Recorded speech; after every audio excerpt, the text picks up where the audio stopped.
las instituciones públicas. Una cosa, ¿estáis viendo la pantalla bien? Es que estoy viendo aquí que me sale... Sí, la estamos viendo muy bien, ¿eh? Vale. Se ve perfecto. Muy bien, muy bien. Bueno, pues esto es un poco el índice de lo que voy a hablar. Los antecedentes históricos, los criterios diagnósticos de la enfermedad, las características generales que tiene, un poquito de la genética, pero solo de pasada.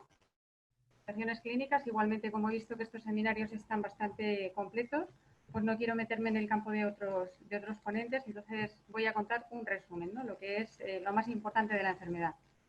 Las recomendaciones generales de seguimiento va a ser igual 4 pinceladas y luego nuestra experiencia como asociación, que espero que os sirva a todos, tanto a los médicos, la unidad que tenéis montada está fenomenal, y también a las asociaciones de pacientes para que mi obligación es motivaros a que trabajéis porque si a alguien nos interesa es a nosotros mismos. Bueno, entre los antecedentes históricos lo más importante, el nombre se debe a dos investigadores, dos médicos, el doctor Eugene von Hippel, que en 1904 describió una enfermedad rara de la retina y que él llamó angiomatosis de retina. Y el doctor Arvid Lindau era un patólogo sueco que años después pues, se dio cuenta de que haciendo autopsias había determinadas características en diferentes órganos internos que tenían los pacientes, que luego se vio que era algo sindrómico, y llamó angiomatosis del sistema nervioso central porque además de las alteraciones que encontró en órganos internos, pues también vio que esa angiomatosis ocurría en el sistema nervioso central. Entonces, estos dos médicos son los que le dan el nombre a la enfermedad. Como veis, es una enfermedad bastante antigua desde el punto de vista de que ya se habían observado alteraciones hace mucho tiempo. Pero no fue hasta 1964 cuando los doctores Melmon y Rosen describieron el cáncer renal como parte de la enfermedad, revisaron las publicaciones que se habían hecho en torno a esto y sugirieron los primeros diagnósticos. Y posteriormente, el doctor Barr, en 1993, identificó la mutación que ocasionaba la enfermedad y a partir de ese momento, pues bueno, hubo, como sabéis, un gran progreso porque ya se puede hacer el diagnóstico genético. Mira, los criterios diagnósticos son esos. En principio, cuando hay una historia familiar de hemangioblastoma en el sistema nervioso central o la retina, ellos dijeron que si otro familiar de esa persona tenía un hemangioblastoma u otra manifestación característica, ya se podía considerar que tenía la enfermedad, casi con total seguridad. Las manifestaciones características sabéis que son el cáncer renal, los feocromocitomas, los tumores de saco linfático, los cistoadenomas de epidídimo o de ligamento ancho, que son más raros, pero que también ocurren dentro de la enfermedad. Y luego, cuando no hay historia familiar, si tienes dos hemangioblastomas en sistema nervioso central o retina, o un hemangioblastoma en sistema nervioso central y otro en la retina, o un hemangioblastoma y otra de esas alteraciones, es decir, se tiene que combinar algo más, ¿no? No solo hay un hemangioblastoma en sistema nervioso central o retina, sino que tiene que haber por lo menos dos tipos de tumores. Y la tercera forma en que se diagnostica es mediante un diagnóstico genético positivo. Muchas veces los médicos, digamos que se confían, muchos médicos que no conocen bien la enfermedad se confían mucho. Y cuando encuentran una persona que tiene un hemangioblastoma del sistema nervioso central o que tiene dos, pues quizás de entrada no hacen diagnóstico genético. Ellos piensan que quizás puede haber sido una casualidad, pero no suele ser una casualidad, porque creo recordar que hasta el 20-25% de los hemangioblastomas aislados en el sistema nervioso central forman parte de la enfermedad de von Hippel-Lindau. Es decir, a toda persona que tenga un hemangioblastoma en el sistema nervioso central es recomendable hacerle estudio genético. La incidencia de la enfermedad, la enfermedad se encuentra que aparece en 1 de cada 36.000 personas, más o menos. Está clasificada como enfermedad rara, está clasificada como enfermedad cancerosa familiar. La edad media de las primeras manifestaciones suele ocurrir entre los 20 y los 30 años de edad, como sabéis la mayoría. Es una enfermedad que puede ser muy severa y que es altamente invalidante e incapacitante. Y a mí me gusta decir esto porque cuando vamos a negociar con administraciones determinadas ayudas o determinados beneficios para nuestros asociados, lo que queremos es que vean que puede llegar a ser muy invalidante. También les decimos, es cierto que hay mucha gente que está muy bien, pero nosotros tenemos que luchar por todos y empezamos por los que tienen más afectación Y bueno, pues esperemos que el resto no se afecten, pero tenemos que conseguirlo también por los que están peor. De momento, como sabéis, no hay tratamiento curativo. Bueno, esta imagen que he puesto aquí, pues este es el caso de mi familia, de mi propia familia, este que veis a la izquierda, que es mi hermana y es el 20% de los pacientes tienen una mutación de nodo. Y esta familia tan extensa, pues es la de Susi. Y bueno, como empezamos nosotros con la asociación, pues fue de los primeros árboles genealógicos que hice y me gusta ponerlo. Los tumores son raros, los tumores que aparecen en esta enfermedad, pero no hay que equivocarse, son los mismos tumores que aparecen en la población general, lo que pasa es que tienen unas características diferenciales. ¿Por qué? Porque aparecen a edades mucho más tempranas que en la población general. Los tumores suelen presentar en el mismo órgano, a lo mejor encuentras varios focos de tumores, o te puedes encontrar que en órganos pares aparezcan tumores en los dos órganos, en los dos riñones, en las dos glándulas suprarrenales, en las dos retinas. Evolucionan muy lentamente a lo largo de los años. Por ejemplo, en el caso del cáncer renal, evoluciona más lentamente que el cáncer renal que se da en la población general. Los feocromocitomas y tumores neuroendocrinos pancreáticos, normalmente en la población general, son funcionantes y dan síntomas. Sin embargo, en esta enfermedad son hipofuncionantes. Muchas veces son hallazgos radiológicos. Tú te haces una revisión y ven algo raro y ya a partir de ahí sospechan que puedes tener un feocromocitoma. Pero son característicamente así, hipofuncionantes.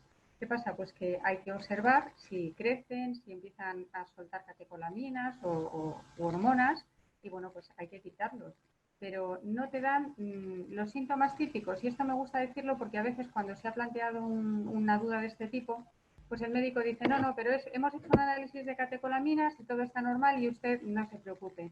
Esto tiene que ser otra cosa. Bueno, pues es que porque normalmente en la población general esto da hipertensión, da sudoración, da insomnio. Bueno, pues en Bonnie Lindau no es así. Entonces hay que tener cuidado con esto. Las metástasis que dan, sabéis que es una enfermedad que el cáncer renal puede originar metástasis y también los feocromocitomas cuando se malignizan.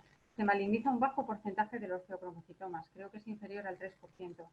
Y en el caso de los riñones, si tú te haces tu buen seguimiento, que hay que hacer, tu protocolo de seguimiento, te encuentras los tumores en muy pequeño tamaño, a tiempo para quitártelos y para que no den metástasis. Aún así, hay mucha gente que no se hace el seguimiento porque tiene miedo. Y a lo mejor están pues a lo largo de 10, 15 años y las metástasis que pueden aparecer, aparecen después de muchísimo tiempo. Al revés que en la población general. En la población general un cáncer renal normalmente las metástasis te dan relativamente pronto. De hecho, hasta hace poco tiempo lo que se hacía era quitar el riñón. En VHL no. Es una enfermedad, como explicaba el doctor Serra, infradiagnosticada, como ocurre con la mayoría de las enfermedades raras. Y hay muchos retrasos y errores diagnósticos también aquí. En España nos pasa. Y nos pasa que mucha gente pues no le quieren hacer el protocolo de seguimiento porque el médico no conoce bien la enfermedad y no lo ve oportuno. Bueno, recordad esto es una curiosidad, ¿no? Pero son tumores raros en la población general y frecuentes en la población VHL. Pero son muchas veces el mismo tipo de tumor. De hecho, el cáncer renal es prácticamente el mismo. El tipo más frecuente, que es el carcinoma renal de células claras, es el mismo que aparece en la población general. La mayoría de los pacientes pues empiezan con síntomas oftalmológicos o neurológicos. Y sabéis que hay una mortalidad prematura, principalmente debida a cáncer renal y hemangioblastomas del sistema nervioso central. Afortunadamente, esto ya no es tan así. O sea, esto estamos hablando hace muchos años. La esperanza media de vida, cuando yo empecé a leer sobre todo esto, ¿no? hace más de 15 años, pues la esperanza media de vida era de unos 53 años. Actualmente se ha hecho un estudio, que tenéis la referencia un poquito más abajo. Ha habido un incremento de más de 16 años con respecto a pacientes diagnosticados antes de 1990. Es decir, estamos hablando de una esperanza de vida que ya está en torno a los 70 años, que eso está muy bien. Pero a mí me gusta insistir muchísimo en que esto es gracias a los protocolos de seguimiento que se hacen. Otra cosa que quería comentaros sobre esto es que las cirugías ya no son las que se hacían hace 15 años. Es decir, el riesgo era mucho más alto en cuanto al sistema nervioso central. Ahora las cirugías han mejorado muchísimo, han mejorado los médicos en cuanto a técnica, en cuanto a aparataje, y las cirugías del sistema nervioso central pues se hacen con mucha más seguridad. Y en cuanto al cáncer renal, pues por lo que os decía, porque con la instauración de los protocolos de seguimiento a la gente se le detecta prontito y se le trata pues cuando el tumor no ha dado metástasis, ni ha crecido ni ha producido ningún daño. El tipo de herencia que tiene esta enfermedad es autosómica dominante. Esto significa que es suficiente con que tú hayas heredado la mutación o de tu padre o de tu madre, o que tengas espontáneamente esa mutación en uno de tus dos genes para que aparezca la enfermedad. La penetrancia completa significa que más del 90% de los pacientes ha tenido alguna manifestación de la enfermedad a los 65 años de edad. Ojo, porque sabéis que hay muchísima gente que tiene manifestaciones pues, a edades muy avanzadas. También tenemos gente, nosotros tenemos aquí en España gente que son muy jóvenes y en la misma familia hay varias generaciones que son muy mayores y que casi no tienen manifestaciones. Saben que tienen la mutación, alguno de los miembros ha tenido alguna manifestación, pero hay una familia en concreto que el hijo ha tenido manifestaciones, ha tenido feocromocitomas, pero la madre no tiene absolutamente nada y tiene la mutación. Y la expresividad variable y variabilidad fenotípica dentro de la misma familia significa, como ya sabéis, que dentro de una misma familia te puedes encontrar gente que esté muy, muy afectada y que le afecte a varios órganos, y te puedes encontrar un hermano, que puede ser incluso un gemelo, pues que no tiene la misma afectación o que tiene una afectación completamente diferente. De hecho, hay casos descritos en los que una paciente tenía sobre todo afectación del sistema nervioso central y la hermana gemela pues había desarrollado cáncer renal y ya está. Y a lo largo del tiempo pues no es que se igualen, es que cada uno tiene su propia manifestación. Esto os lo cuento porque a mí me resultó muy curioso cuando lo descubrí, ¿no? Y el mosaicismo genético, bueno, esto es un concepto un poco complicado que vamos a dejar. Tiene incidencia desconocida. Es que en el mismo individuo hay parte de tus células que pueden tener la mutación y parte que no, pero es muy, muy infrecuente. Lo que pasa es que sí me gusta ponerlo porque hay veces que la gente achaca esto a que quizás en su familia pues hay gente que no tiene ninguna manifestación. Hay pocas familias descritas con esto. La mayoría va a ser alrededor del 20% casos de nuevo, y el resto, el 80%, van a ser casos familiares. Bueno, esto que tenéis aquí es el gen, está en el brazo corto del cromosoma 3, es donde está el gen oncosupresor VHL. Y esto que os voy a poner ahora es cómo explico yo cómo se producen los tumores, porque es una cosa curiosa, ¿no? Cuando yo empecé a leer sobre esto, pues me gustó porque me parece que es una explicación muy clara. Esto es una persona que nace, ¿se ve la flechita cuando señalo? Sí, ¿no? Sí, sí se ve.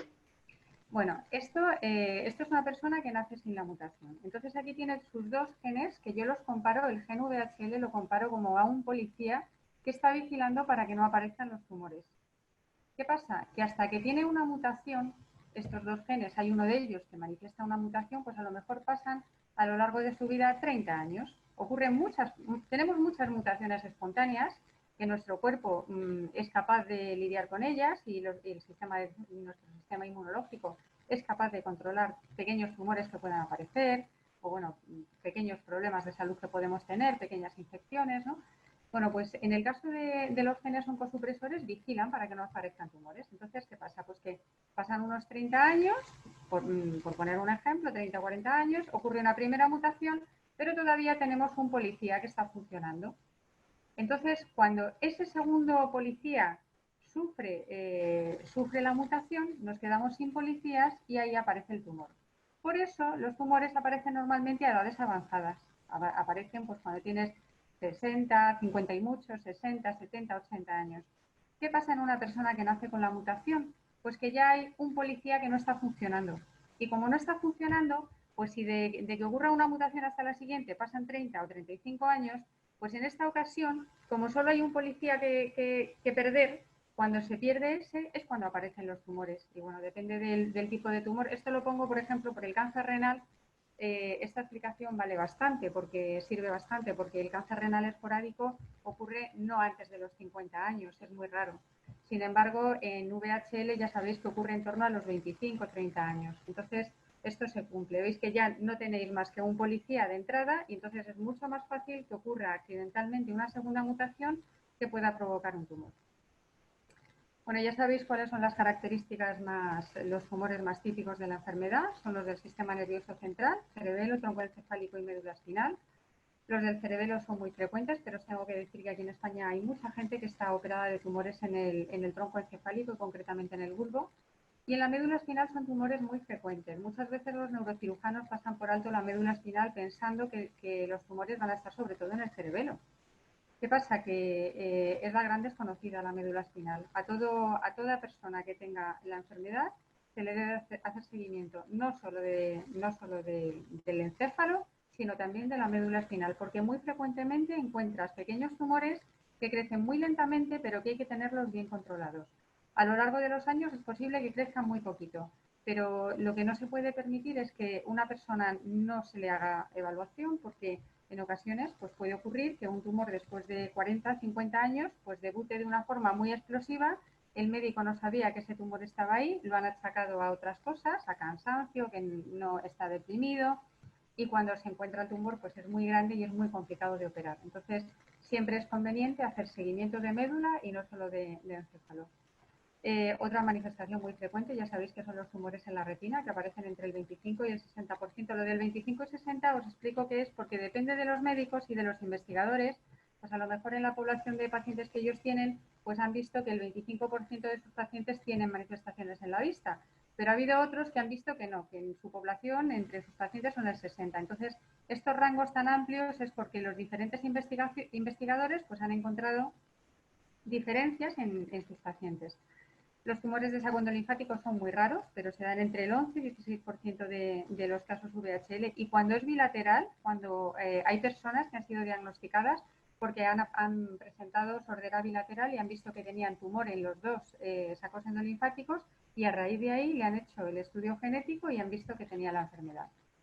Digamos que es muy característico. Es muy raro que una persona tenga dos tumores de saco endolinfático, uno en cada oído, si no tiene esta enfermedad. Vamos, yo no he leído ningún caso.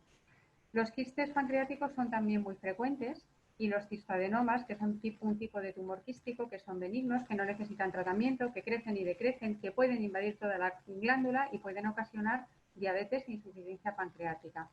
Y luego hay otro tipo de tumores que son los tumores neuroendocrinos pancreáticos, que os he mencionado anteriormente, que se asocian a los feocromocitomas porque están favorecidos por las mismas mutaciones que los que favorecen la aparición de feocromocitomas. Es decir, si una persona tiene propensión a feocromocitoma, tiene que tener el médico cuidado de vigilarle bien el páncreas, porque puede tener un tumor neuroendocrino en cualquier momento. A lo mejor no, pero tienen mayor propensión. Los quistes y tumores renales, pues ya sabéis que son el tercer tipo de tumor más frecuente, que aparece entre el 25 y el 60% de los pacientes a edades más avanzadas. Es decir, suelen empezar los tumores de retina, luego los de sistema nervioso central. Hay investigadores que te dicen que al revés, que no, que primero sistema nervioso central y en su experiencia y otro retina, pero bueno, son los dos que aparecen primero. Y los terceros que aparecen en frecuencia en edad, en la edad de la persona, son los tumores renales, que suelen aparecer entre los 20 y los 30 años. Nosotros tenemos algún caso de gente que ha tenido tumores renales, que les han extirpado ya los dos riñones y que están en diálisis a edades jóvenes. Esto os estoy hablando hace años, cuando los médicos veían un cáncer renal y bueno, inmediatamente quitaban el riñón. Ahora ya sabéis que hay que tratar el tumor y que no es necesario quitar el riñón. No en todos los casos, hay casos que sí, pero muchas veces no. Bueno, en las glándulas suprarrenales, como os he comentado anteriormente, y luego en el ligamento ancho y en el testículo aparecen cistoadenomas. Los cistoadenomas son tumores quísticos benignos similares a los que aparecen en el páncreas. No necesitan tratamiento, salvo que fuesen muy grandes y estuvieran comprimiendo alguna estructura y produciendo dolor. Es decir, salvo casos muy concretos, no sería necesario extirparlos tampoco. Las edades, bueno, pues era lo que os comentaba antes, los hemangioblastomas de retina suelen ser los primeros, luego los de sistema nervioso central, por último los tumores renales y bueno, los feocromocitomas, como están favorecidos por tipos concretos de mutaciones, aparecen incluso en niños. Los hemangioblastomas de retina ya sabéis que también aparecen en niños. El cáncer renal es muy raro que aparezca en adolescentes, ni en niños ni en adolescentes. Los tumores de saco endolinfático sí suelen aparecer en niños o se pueden producir en niños. Y bueno, dependiendo de las edades pueden aparecer unos u otros. Esta es una clasificación que, bueno, la pongo a modo de curiosidad porque estas cosas están muy en discusión. Habréis oído que hay varios subtipos de enfermedad VHL, el tipo 1, el tipo 1B, el 2A, el 2B, el 2C. Bueno, Vamos a ver, dependiendo del tipo de mutación, puedes tener más o menos probabilidades. Se ha visto que hay una asociación, pero ojo, no es una asociación exacta. Entonces, por eso se dice que parece que hay mayor riesgo, hay más alto riesgo de tener esto cuando tienes una deleción, una inserción, este tipo de mutaciones, y eres de bajo riesgo para feocromocitoma, por ejemplo, que es lo que significa PCC. Lo más curioso de todo esto es simplemente para que sepáis en qué se basan cuando se hace el tipo de clasificación, ¿no? Pero lo más llamativo de esto es el 2T. El 2T es un subtipo de enfermedad VHL muy curioso porque solo tienen feocromocitomas. No suelen tener ni hemangioblastomas de retina, ni sistema nervioso central, ni cáncer renal. Y bueno, esto es una de las muchas gráficas que van haciendo los médicos en sus investigaciones, pero que no tiene mayor trascendencia. Pero para que sepáis más o menos en qué se basan para clasificar a la familia en un subtipo o en otro. Las recomendaciones generales, bueno, pues hay que hacer identificación de portadores, que eso significa que hay que hacer el estudio genético siempre que sea posible. Hay que hacer un protocolo de seguimiento multidisciplinar coordinado por los diferentes especialistas. Tiene que haber alguien que se encargue de coordinarlo todo. Y bueno, esto posibilita el diagnóstico precoz de los tumores. Es importante comenzar con los niños lo antes posible. ¿Por qué? Pues porque te da una ventaja. Tú sabes cómo está el niño y puedes saber en qué momento tienes que intervenir. Una vez detectada una lesión, una lesión le llamamos a un quiste, a un tumor, a algo que puede suponer un problema dentro de la enfermedad, pues se hacen controles más frecuentes para decidir cuál es el momento óptimo de la intervención. Y con ello se hacen intervenciones quirúrgicas programadas. Es decir, yo sé que tengo un tumor en el cerebelo que mide 4 centímetros, que ya está grandecito porque me lo llevan siguiendo desde hace mucho tiempo y el médico ya me dice, mira, ya no se puede esperar más, por ejemplo, ¿no? Entonces me puede programar la cirugía. Eso es cuando yo me estoy haciendo un protocolo de seguimiento y me va a hacer la cirugía cuando él tenga un hueco en su agenda, todo bien organizado, voy a tener un ingreso. Si yo no me hago un protocolo de seguimiento, pues a lo mejor empiezo a ponerme muy mal, me tienen que ingresar de urgencia, la cirugía tiene que ser deprisa y corriendo, mi médico está de vacaciones, me va a operar otro neurocirujano que no conozco. No, esto no puede ser. Tiene que ser que te hagas un buen seguimiento porque a largo plazo te merece la pena. O sea, yo sé lo que tengo, yo afronto esta situación sabiendo que, bueno, que si estoy bien controlado voy a tener los mejores resultados. Y es lo mejor que se puede hacer. De hecho, os digo que el incremento de esperanza de vida en los últimos años se ha debido a esto. ¿Cuál es el mejor tratamiento? Pues la prevención de las complicaciones relacionadas con los crecimientos tumorales. Y las complicaciones se evitan cuando todo se programa, no cuando se hace a lo loco, cuando ya no hay más remedio. En el embarazo, pues cuando una mujer que tiene la mutación sabe que quiere quedarse embarazada, se debe hacer una revisión completa previo al embarazo, incluyendo pruebas de imagen, descartar feocromocitomas porque puede suponer una situación de riesgo en caso del embarazo, incluso después si No sé si queréis ver eso. ¿Perdón? Ah, pensaba que... Algún micrófono activado, Cari. Bueno, 10 minutos. Vale, muchas gracias. Ahora ya meto el turbo. Bueno, esta imagen me gusta ponerla porque no es mía, es de la doctora Marie-Louise Mollard, que es una doctora danesa, que ha hecho unas revisiones fantásticas. Si alguien quiere buscar información, ha hecho unos estudios en los últimos años maravillosos sobre esto. Y como veis, aquí contempla el diagnóstico genético y contempla pues el seguimiento a largo plazo a lo largo de la vida. En cuanto a tratamientos, actualmente sabéis que no hay un tratamiento farmacológico aprobado para la enfermedad. Hay algunos tratamientos para el cáncer renal metastásico que, tienen, vamos a ver, beneficio relativo. Yo creo que no hay que llegar al cáncer renal metastásico si uno se hace bien el protocolo de seguimiento. Y bueno, pues están haciendo ensayos clínicos. En Estados Unidos sabéis que hay uno de una farmacéutica que se llama Pelotón, que está ensayando con una molécula. Y bueno, que parece ser que en principio están teniendo buenos resultados, aunque yo quiero ver a ver cuáles son los resultados finales porque a lo que temo siempre es a los efectos adversos. O sea, yo me pongo en el lugar de alguien que se tiene que tomar la medicación y yo no quiero que mi enfermedad progrese, pero obviamente no quiero tener un problema importante por un efecto adverso. Entonces hay que esperar a los resultados para ver hasta qué punto puede ser beneficioso.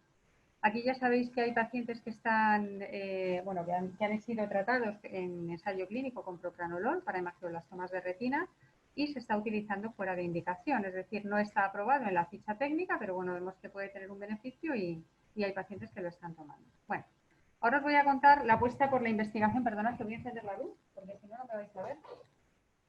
la apuesta por la investigación que hemos hecho en la asociación y cómo lo hemos desarrollado esto.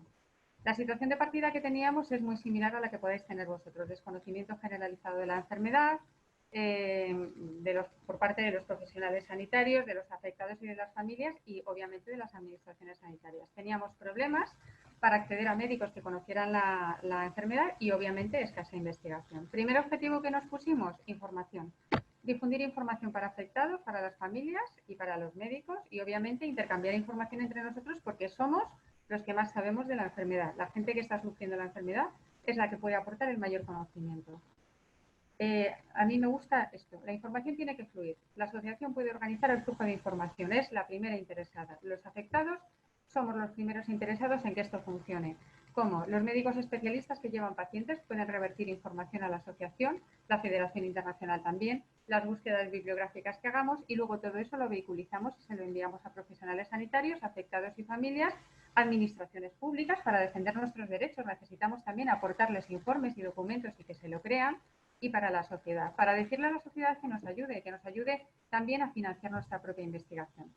Esta es la página anterior que teníamos, a la que yo le tengo mucho cariño y bueno, quería ponerla porque esto fue el comienzo, ¿no? Empezar a difundir toda la información que teníamos. Este es uno de los primeros folletos que lo que hicimos fue difundirlo entre centros de salud de toda España. Pedimos varias subvenciones y según nos iba llegando el dinero, pues lo enviábamos a centros de salud en unos sobres transparentes para que vieran lo que era y que no lo tiraran, sino que tuvieran la curiosidad de abrirlo, junto con los manuales que creamos también.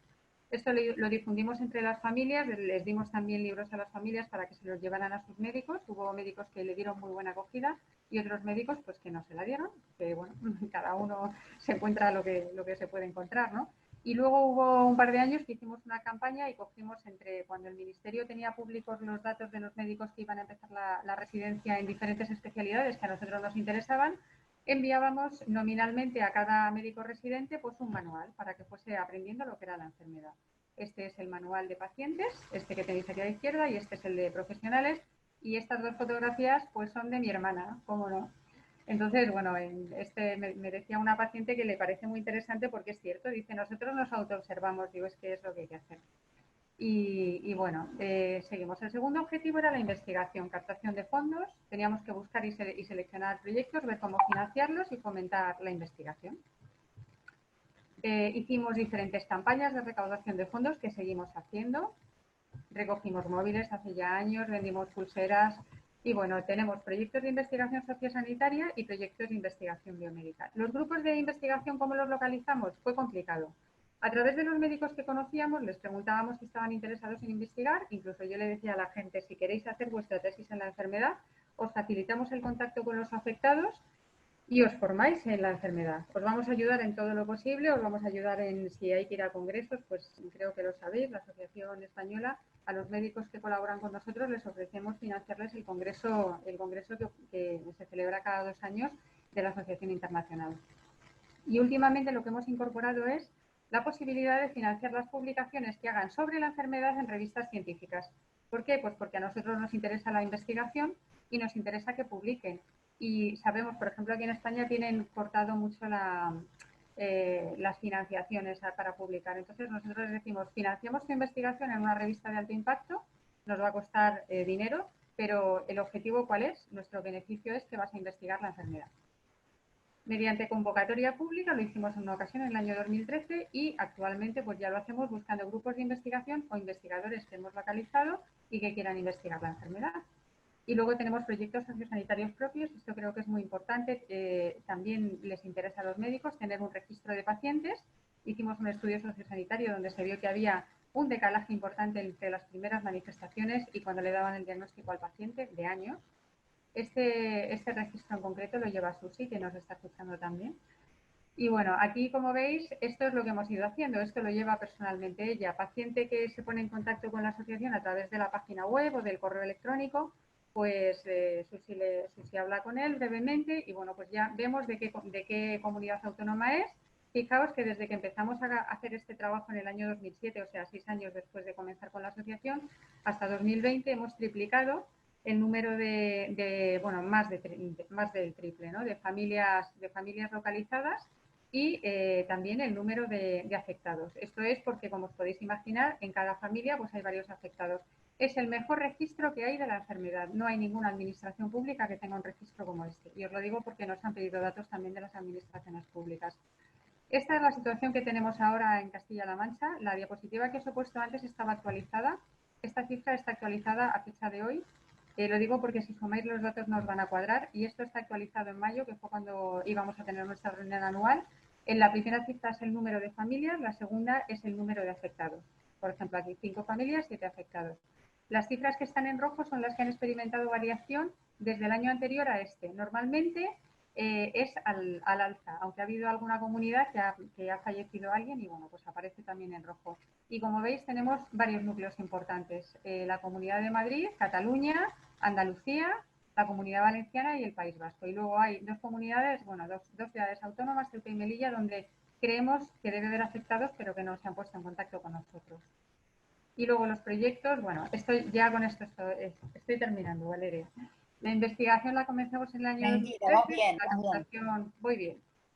Con la captación de fondos buscábamos proyectos para financiar y fue cuando hicimos la convocatoria pública y bueno, pues estuvimos buscando investigadores. Ya os digo que yo a todo el mundo iba intentando echarle el anzuelo a ver si querían investigar y bueno, pues fue complicado, ¿eh? Es complicado porque por mucho que tú creas que si ofreces financiación, si ofreces todo lo que sea, las enfermedades raras no interesan. Esa es la verdad. No suelen interesar. Entonces, es una pena, pero es así.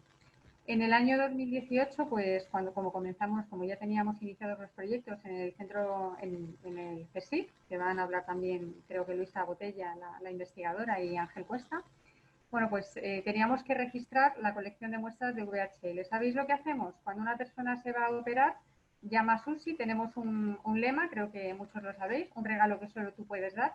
Entonces lo que hacemos es hablar con el paciente, le dice al cirujano que quiere donar el tumor para la investigación de su enfermedad. Y lo que se hace es que no todo el tumor, porque hay una parte del tumor que se tiene que dedicar para hacer el diagnóstico, pero lo que sobra, que no se va a utilizar para nada, que va a estar ahí en un archivo para nada, esa parte que no se va a utilizar, el paciente la dona para la investigación. Entonces nos dijeron que había que regularlo, por ley había que declarar esa colección de muestras a través de una orden ministerial. Bueno, teníamos que declararla aquí en esta página web, en el Instituto de Salud Carlos III.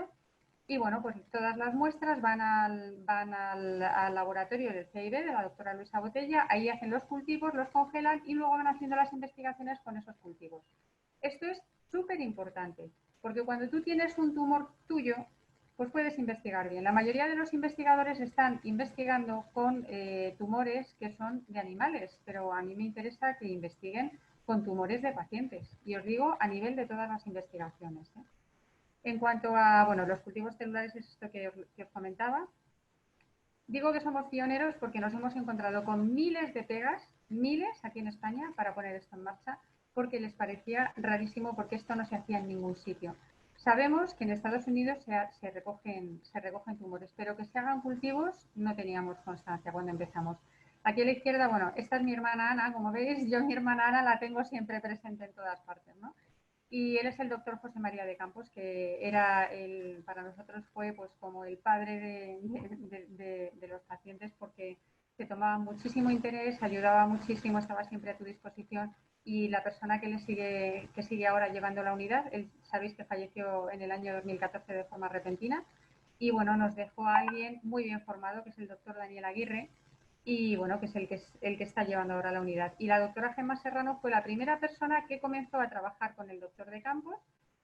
El doctor de Campos le enviaba los tumores y la doctora Gemma Serrano pues se encargaba de hacer los cultivos y luego iban al laboratorio de la doctora Botella. Ahora ya directamente la doctora Gemma Serrano está en otras investigaciones, entonces directamente se envía a la doctora Luisa Botella.